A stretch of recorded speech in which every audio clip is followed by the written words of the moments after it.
Hello and welcome to Future Now, a brand new podcast from global innovation platform and ED brand Springwise. Each month we'll be bringing you the latest stories, conversations and insights from across the world of sustainable and climate innovation, the people, the projects and the big ideas shaping our collective future. I'm joined here today with Stephanie Downs, who's the CEO and co-founder of biomaterials startup Uncaged Innovations. I've also got Carol Hopkins, who's the Materiality director of Jaguar Land Rover, or JLR. And then last but not least, we've got Mike Smeed, who's the managing director of InMotion Ventures, which is the investment arm of JLR.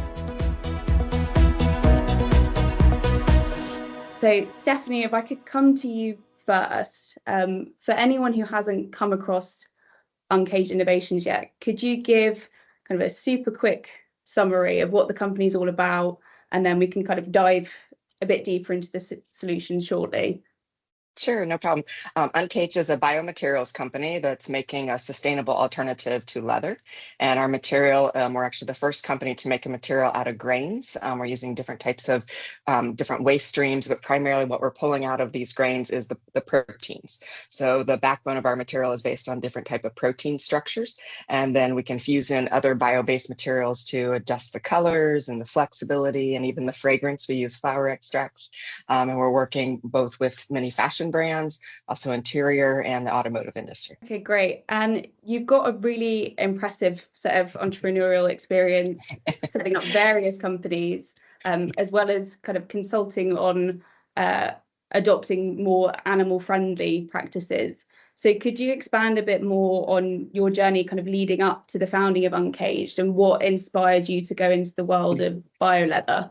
Yeah, I always joke that I just went to walk some dogs at an animal shelter, and the next thing I know, I'm starting, alternatives to animals. So for me, that literally was the gateway. I started volunteering at animal shelters around the time that I started my first company. A digital marketing company in 1999, and just a year or so into that, lots of stress. The dot-com crash was happening in 2001, and I decided I wanted to go volunteer with some animals, and I did. And from that, I went vegetarian. And then I went vegan, and I decided that I wanted to somehow figure out a way to carve out some of my time to help animals more. And so I started doing consulting work for different animal welfare groups on corporate outreach, where I would kind of go meet with companies and educate them on the challenges of having animals in their supply chain, but more importantly, what alternatives are maybe out there. And so through that process, I kind of fell in love with this concept of alternatives as a way to create change and make it easier for people to convert. So so then in 2015, I started a plant-based meat company in India, and I exited that in 2019 and then decided to start Uncaged. So for me, it's very animal welfare based, and the fact that what we're doing also is tremendously better for the planet makes it even better. And you kind of started touching on it, but what makes Uncaged kind of stand out from other either bio-based alternatives or kind of synthetic materials? Sure. Yeah, so for right now, for fashion and automotive companies, there's really two options. There's animal-based leather, which a lot of companies are wanting to get away from for environmental and ethical reasons. But the only solution available to them is synthetic leathers, which are completely made of plastic. That creates another challenge for the planet. And so this category has evolved to kind of focus on that challenge. What really differentiates us from others in the space as far as the next gen leathers is a couple things. One, the quality of the material as far as the feel and the quality of it. Also the performance, and by that I mean, our material is very highly durable. We've passed all the tests for luxury accessories. We're now going into footwear, and then of course working with the JLR team to evolve it to automotive specs. And then the material is also incredibly sustainable compared to others. Our material is less than 1% plastic, and that plastic is actually a bio-PU. So you can say the material is fully bio-based. And so in comparison to others, they have very high plastic contents. And then the final thing really would be that we're at full scale, which a lot of companies in our space have really struggled with. We're making in rolls that are about 60 inches wide. And right now we're producing rolls that are 200 meters long, but we could make, and that's just because we're wanting to make lots of different colors and things, but we can make really in any capacity. We're producing at 2 facilities in the US, and we've actually established partnerships with 4 others internationally. Something you kind of mentioned, when it comes to sustainable products, scalability, but also performance are kind of two of the key things that startups often struggle with. You've talked about scalability, but what was the kind of journey towards making something that was super high performing that could compete with existing alternatives, but also be much better for the planet? The journey was quite complicated. Yeah, that thought always makes me laugh, because what brands want from us is to create something that is indestructible while the consumer's using it, but when it hits a landfill, it just knows it's time to break down. And so, and that's quite the challenge. But fortunately, I think what I would really attribute our ability to do that to is my incredible co-founder, Dr. Jacqueline Wang, who's our CTO. Her background is in biomedical engineering, and prior to joining me at Uncaged, she worked at a well-known university here called Johns Hopkins, where she invented a way to make human corneal implants out of biomaterials. So she's quite a brilliant woman. But what was also beneficial of going into this project is she had worked extensively with collagen. So she had a good understanding, and that's what an animal hide is made out of, right? It's just really a giant chunk of collagen, which is a giant chunk of protein. And that's what she kind of analyzed at the beginning, is she looked at what makes leather, and she analyzed every step. A leather process is about a 20-step process, and she analyzed each step and what chemicals were being used and why and what was it doing to the collagen. And what she ultimately concluded is that the most important thing is that collagen is a protein, and those have very long amino acid chains. So when they take it through the tanning process, those collagens, those fibril structures bind together, and that's what makes it so strong. And so that's why we ended up using different types of plant proteins, different types of byproducts of proteins, because we could get those proteins to bind together at a molecular level. So really contributed her to our ability to get to that, as she figured out how to use plant proteins to do something similar to collagen. There's some really impressive people out there. She's amazing. Yeah, absolutely. So that brings us on to the project and the partnership that we're all here to talk about. So that involves using uncaged materials in car interiors, specifically in some of the most kind of iconic cars in the JLR family. So I'll open up the question to Stephanie and to Carol. Could you both expand a bit more about this proof of concept project? So what's it going to entail, and what are the outputs going to be? So, I mean, it very much is a proof of concept, right? So, it isn't a very traditional automotive company that I work for with JLR, and we have these beautiful brands. So what we're looking at is really the first stage is looking at a unique formulation that will work for us in the automotive space. As you said, we've got these incredible brands with super high standards as well. So it's putting Stephanie and the team to the test of what do we need to do to create that almost indestructible material, but still has that incredible performance and that beautiful experience, right? So there's a lot of attributes that we're looking at early on. So the first part is really in the development of that formula, and then we start to kind of really see what we can create in terms of material that we feel like, okay, great, this is starting to get to the space that we want. And we'll start to then rigorously test that. So that's kind of where we get to what we would call internally concept ready. So when we get to a material that we're like, this is beautiful in hand, it's starting to look like really where we want to go. It's giving us our first kind of yeses in terms of our kind of internal tests of what we have in terms of quality. And then we start to actually apply it to a vehicle, which is definitely, my background is in automotive, so I'm still learning in this space. But when you trim something on a seat versus onto, a door as well, it's very different attributes that you need. So it becomes much more difficult. So that will be the next step after that. And of course, when we get to that point, it's making sure that we have it on the right brand for us as well, for the right customer. And then making sure that we launch that with really great intention. So we're still very early on in the process, but I think the point is we're really open to what it can be. We have great platforms to launch this on as well, so we have choice. But we just need to make sure we get through all of that. So when we do launch, that we really give the best experience to our customers. And we have, when you're in the luxury space, you have one shot to do this. So yeah, we're not really on a fixed time scale, I would say, Stephanie, right? So it's doing this in the right way. Yeah, and from a startup standpoint, having those first partners in an industry is just invaluable, and especially JLR and the InMotion team really partnered up with us early on. They've invested in us twice now, and then now we're doing the POC. So it's been exciting, and also great validation for us as far as when they made this decision. They told us that they'd tested over 40 different other materials before selecting us. So it's been great. And then now with everything we're going to be doing, the expertise they provide is invaluable as far as the testing and the knowledge. And you learn things like you didn't know that a car door like goes into this oven that like molds something around it, and how are you going to perform in that? And everything's different. So that kind of collaboration is invaluable, where our teams can come together and be really transparent and open and just work as a team. Okay, that's great.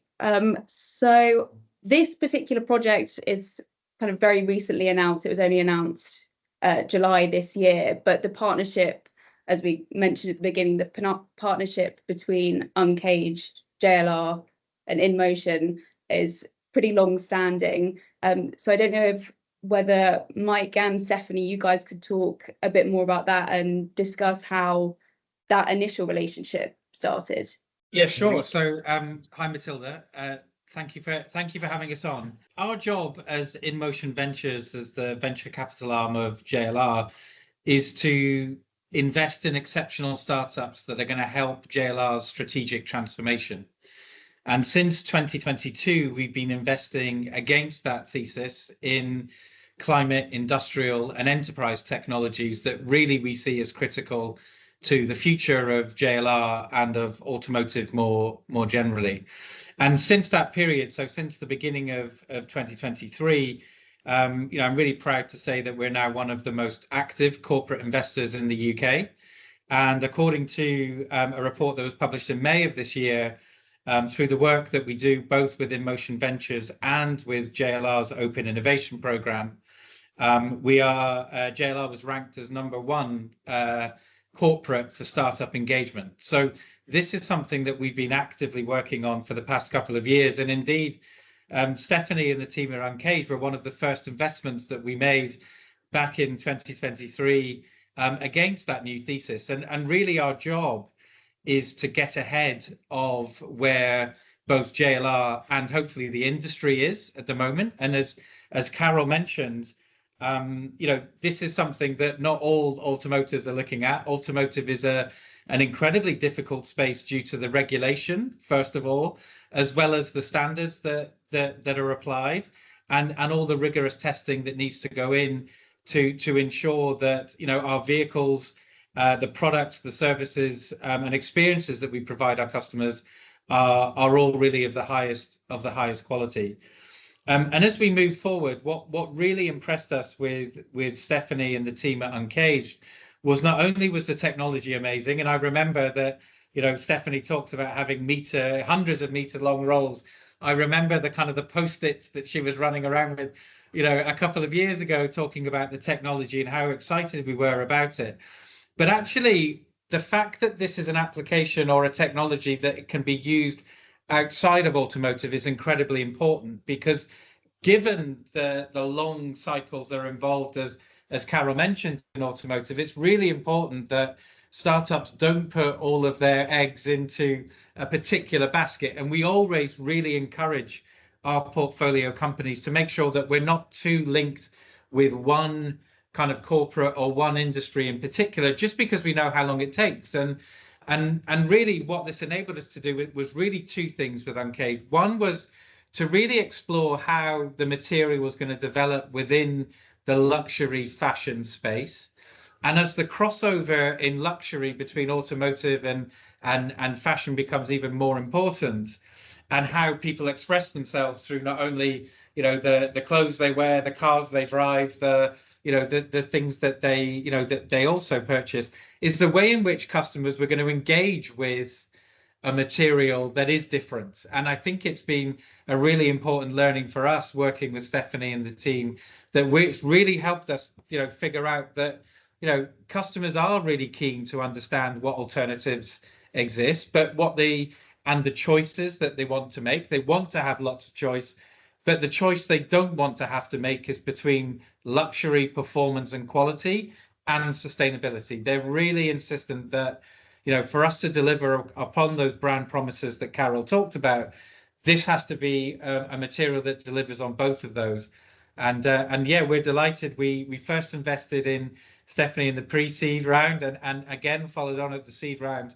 And it's really important that, we're able to support all of our portfolio companies. I'm not allowed to have favorites, but it's really important that that we have, and that we bring our companies together with JLR at the right time. And again, I think that's another real, really important thing to say, that when we're looking at, some of the people that, will listen to this podcast, the startups in these spaces, is that, not to be too impatient with large corporates in particular. That obviously the size of the prize is very high when we get there, but it can be quite bumpy along the way as well, because we have to make sure that the technical readiness, that we call it, and the and that market fit is there.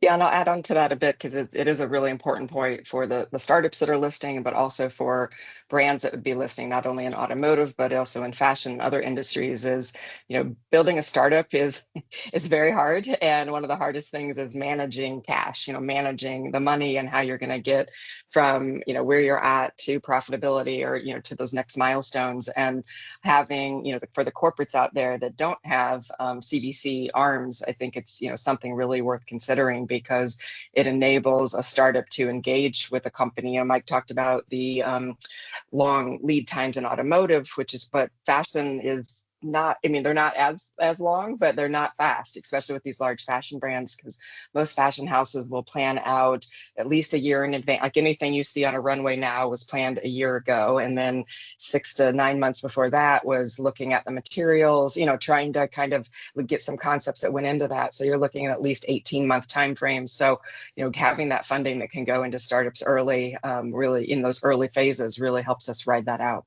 Yeah, absolutely. That when a startup's like that vulnerable, that young, that's when they kind of really need all the support. But as Mike said, that's when patience is key. So other than patience, are there any other kind of lessons that either other startups or other corporates could take from this collaboration in particular? We are an early stage investor, so we will invest at seed to Series A, although we do have flexibility to go a little bit earlier. But pre-seed investing is such a specialist, area. And again, our actual outreach, Stephanie, our scout in the US, will reach out to Stephanie on a cold email, and we're so glad that we were able to build a relationship up from there. So that also works, and I know sometimes that's something that founders, particularly at the very early stages, are often wonder about. Do cold emails work? And they work both ways sometimes. But I just to build back on Stephanie's point, and clearly I'm biased in this, I think that looking at your investors and having corporate venture capital, which in the UK is something where we're significantly behind our peers in the US. I'd suggest that in the US, corporate venture capital and venture capital are pretty much seen as one and the same thing, whereas in the UK and in Europe we're a little bit behind that, and we've got to do an education piece. And I hope that this podcast is part of that as well, to really sell the virtues of taking corporate money as well as venture capital money and grant money, as it's available, but really thinking about the construction of your cap table, really thinking about the investors that you have and what each of those investors is bringing. We're delighted to be, with Stephanie and co-investors with some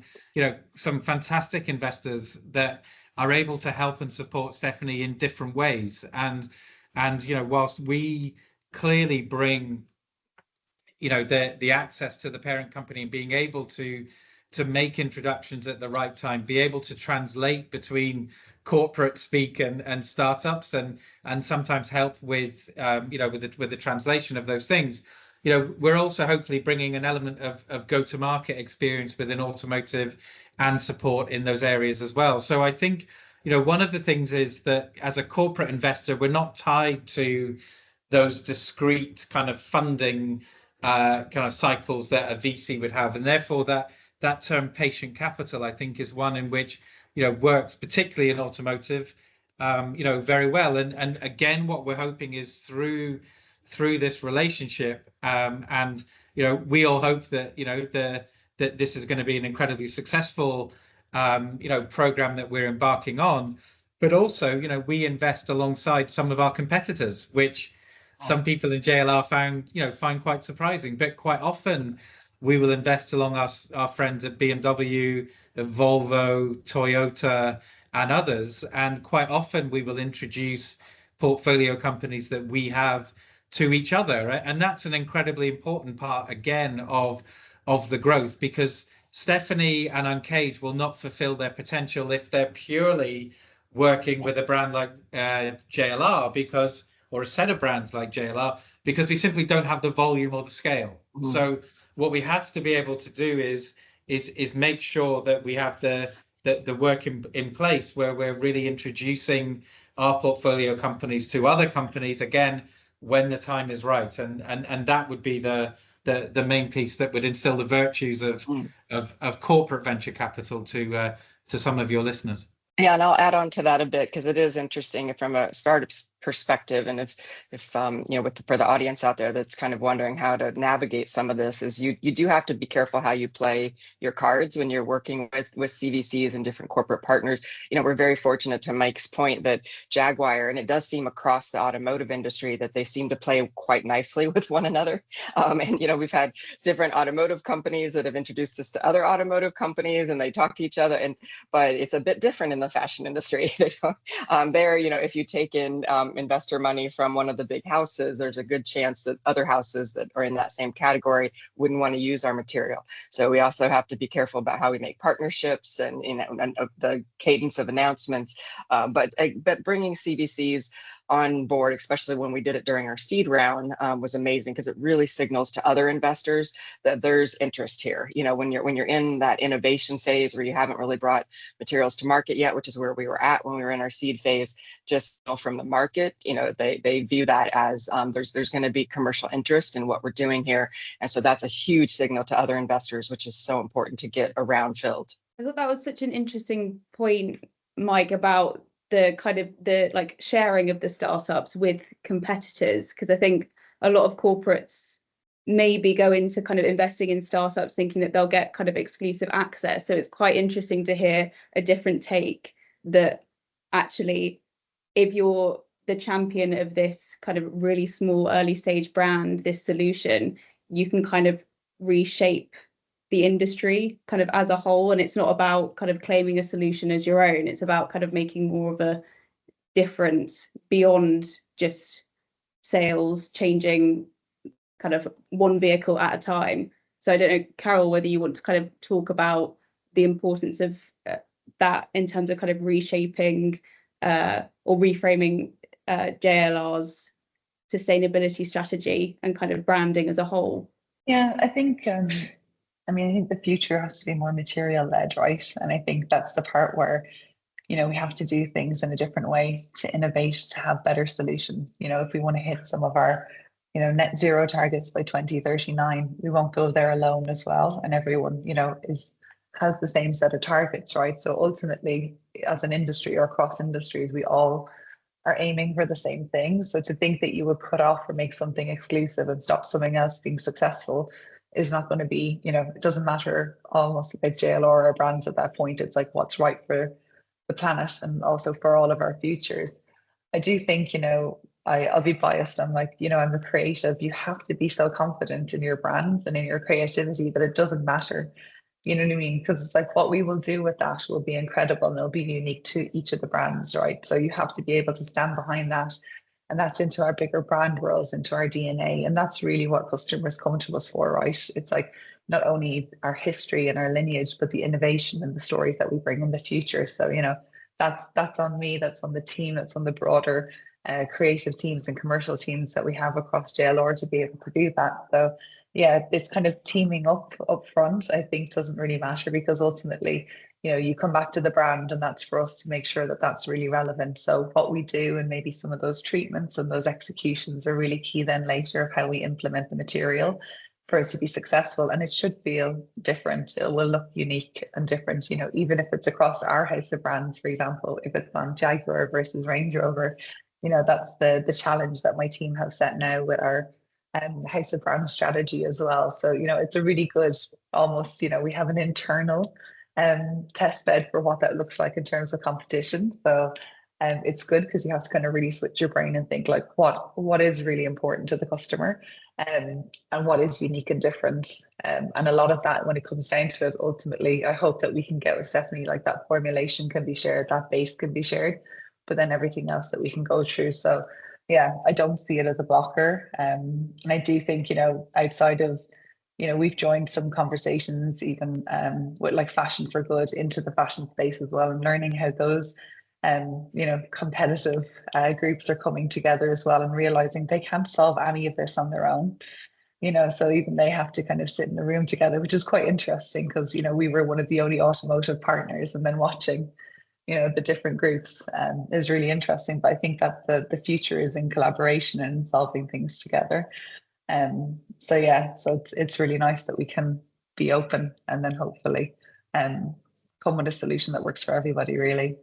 Okay, great. And that kind of links to something that you touched on, Stephanie, was that it's not just about finding the capital. I mean, obviously, money's a big part in a startup's journey. It is essential, but it's about kind of finding the right partners who are going to support you as you innovate, as you continue to grow, and kind of have a sort of a really aligned mission. Yeah, no, it's incredibly important. And oddly, though, one of the things that we've kind of learned is, even though it's not everything, the interest in committing money is the biggest indicator as far as seriousness.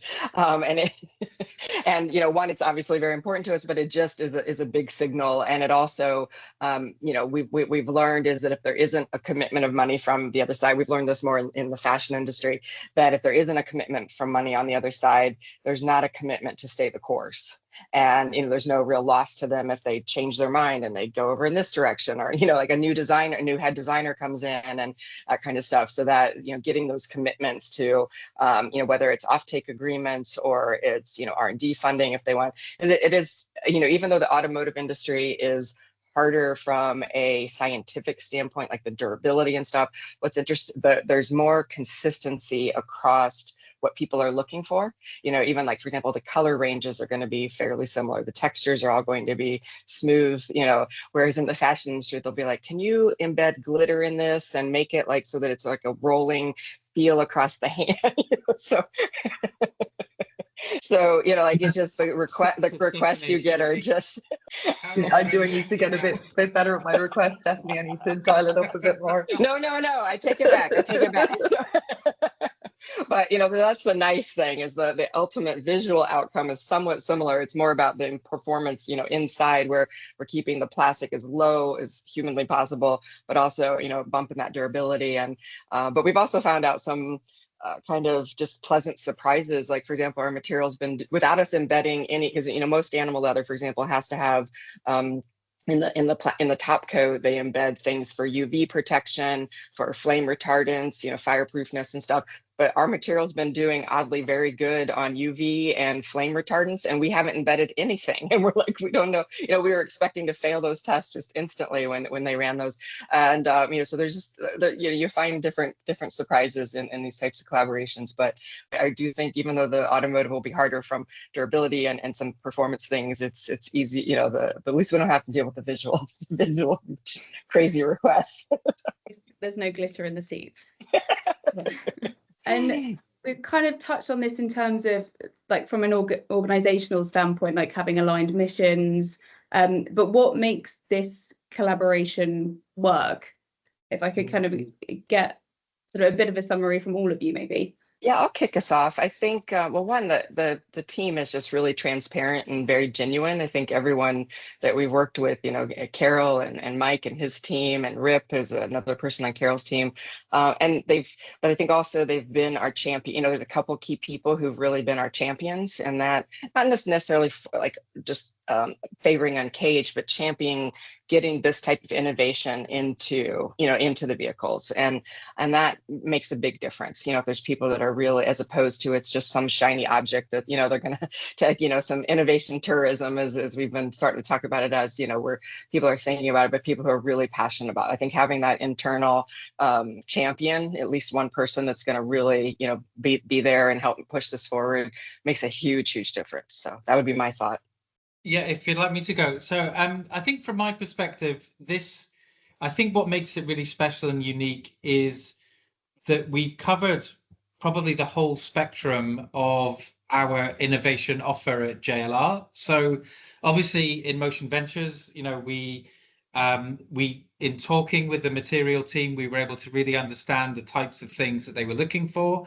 And through the work that, my team do, we're able to reach out, to Stephanie and to bring a technology and a startup to our parent company that, they probably wouldn't have found otherwise. And at a stage in particular where, Stephanie was still, as I mentioned, in that kind of post-it note size sample, so way too early for the typical kind of way of working. And then together with JLR's open innovation platform, which is created and set up to enable startups to work with our corporate parent more easily, because again, the interaction between a large corporate and an early stage startup, as I mentioned before, is not always one that's glittered with gold. It's one that is difficult because typically large corporates and startups tend to speak a completely different language to each other.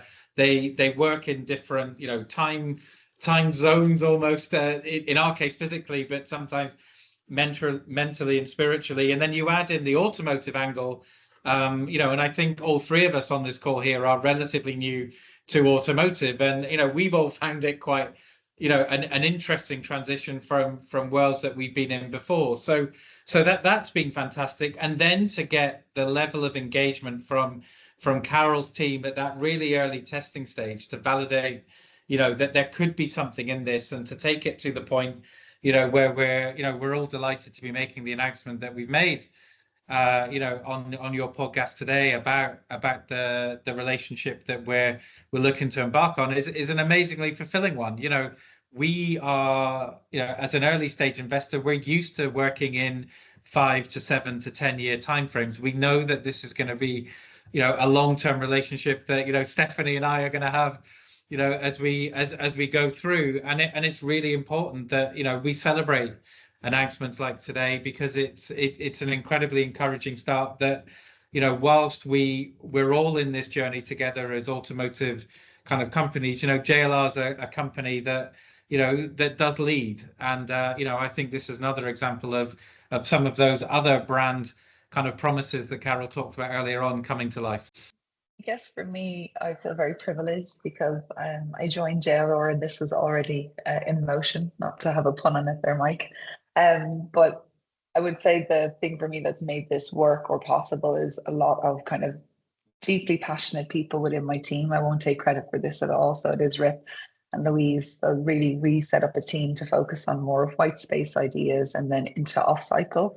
And then, I had to walk in and kind of, I guess I didn't really realize the difference with automotive. So when this was presented to me, I was like, yeah, of course, let's go. That's kind of been my attitude. I've worked in bigger corporates, but work in faster ways, I guess. So the idea that we can try, you know what I mean? And we will fail along the way. And I think that's okay. We're going to stumble and there might be some things that we don't get right first off the bat. But I think being able to work with Mike's team and in this way gives us that ability to be able to work. So it takes us outside of our normal process. It's not linked to, the next Range Rover launch. You know what I mean? It's like we're able to do this and kind of explore it in the right way, I think. And we talk a lot at the moment within our sustainability space of really this progress over perfection. And I think really everyone having that mindset of let's just kind of get it moving. And no, it's going to be that longer journey, like Mike said, but to just start. And to have people who are just willing to kind of push for that to even just start, I think is what's been really key. And like I said, it wasn't me that I got to say yes when they were very far down the chain, but I'd like to have been there from the start. But there was people very passionate from the start, because knowing this is what we need to do for a much further out future than we're currently dealing with. So having people have that ability to understand, the challenges of right now, but really think longer term, and go and find opportunities and avenues. So I feel, very privileged to even be in this conversation, because I wasn't at the beginning of it, but I'm really happy to support it, and make sure that we kind of really see this through as well. into a much longer term partnership. Well, it's a really exciting project partnership, and I'm kind of looking forward to seeing what this is going to look like kind of in the flesh, if you will. To finish, if I could just go round each of you and ask, imagine if you're a founder kind of in Stephanie's position, but a few years ago, you're looking for that corporate investment, that corporate backing. What's one piece of advice that you'd give to impact startups that are kind of in the really early stage of their journey? So I don't know, Stephanie, if you want to start. Sure, yeah. I think that one piece, just something that I think it's a piece of knowledge that would be helpful for them to really understand, is that more than likely you're going to route through the CVC, then you're going to go over to the brand side, and like they're going to need to evaluate the material and then come back to the CVC. So no CVC is going to make an investment just because they think it's a cool potential idea. They've got to make sure from the brand side that there's interest there, that they vetted the material, or whatever the innovation is that is coming at them. So be prepared from that, from a time frame standpoint. And when you're doing an investor raise, try and already be talking to as many brands as possible that maybe have a CVC arm. So you're kind of before you would even launch the round, so that you get ahead of that, because it's just a reality of the time frame that's going to take, because now you're getting two people in to help make that investment. Mike? So I'm going to be really biased. I would say my advice to startups would be go to www.inmotionventures.com and have a look at our team and our portfolio of companies and reach out to us. Again, I think it's really important, as Stephanie said, reaching out to the right number of people. We're very well connected, in not only in terms of automotive, but also in terms of fellow venture capitalists, particularly in the sustainability space in the UK, Europe, and the US. And if it's not part of our thesis, we'll probably know someone who it is, and we're more than happy to help people by pointing them in the right direction. Because as Stephanie kind of said, one of the phrases that we hate is innovation theatre, and there's a lot of that in corporate world. And what we want to be able to do, and I think this is what founders really respect, is that if it's not right for us, we'll tell you straight away. Then you can cross us off your list and you can move on. There's nothing worse than having the people who don't get back to you and you keep chasing and chasing. But where possible, we'll always point you towards a fellow investor who we really like and respect, and we'll do our best to pass you on there. Okay, great. And Carol, over to you. I won't do the plug that Mike did. I'll be a little bit more selfish, I guess, because I'm really, I'm the very, very internal client. And I think what's been successful and what Stephanie's brilliant at doing is speaking our language, and I think that's kind of an undersold kind of skill set to have. But to be able to come in and understand very quickly the pitfalls and some of our challenges and be able to help us respond to that, because, you meet deeply passionate people, but then we go into a bigger process, that's going to be challenging for us as well. So what I've really admired from you, Stephanie, is being able to help us translate that and almost give us some of the answers so that we can also move through that process. So, how do we help you with that? How do you learn from people across industries? How do you learn from other founders? Because I think the ability to speak different languages, I guess, with different corporates, and Stephanie will be much more expert, but that's what I found has been incredibly helpful, and to allow me to be able to kind of go, right, I've got it, so it's, I'm sure you're speaking. We're taking one half off all the time, but I think, it's probably something that to be successful, I think you have to be very good at that, or at least practice to be really good at that. Yeah, Matilda, if you don't mind, I'll add a final thought to kind of wrap all that together. Is I do find not only in my space, but in many industries, people get so fixated on sustainability, or they get very fixated on the innovation or the idea being cool, and it's easy to lose sight of performance and price and scale, and the coolest idea in the world, the most sustainable thing, biodegradable, all that is not going to matter. It's not going to change the world if you don't look at those other three, keep your eye on the ball on those other three things. And so I think we were fortunate going into this, that I had ran a company before, I had built a factory before, I brought products to market. And so it was like, we have to worry about the cool factor and the sustainability, but it won't matter if we can't hit those other three marks. So I'll leave it there. Yeah, absolutely. And so often people think it's it has to be, well, consumers think it has to be a trade-off. If something's sustainable, it's not going to be as good, it's going to be more expensive. But clearly Uncaged is proving that that's not the case. Thank you, the three of you, for taking the time to talk to me today. It's been really, really insightful and a lot of, I'm sure, really invaluable insights for founders, corporates out there. And shameless plug from Mike to go visit InMotion.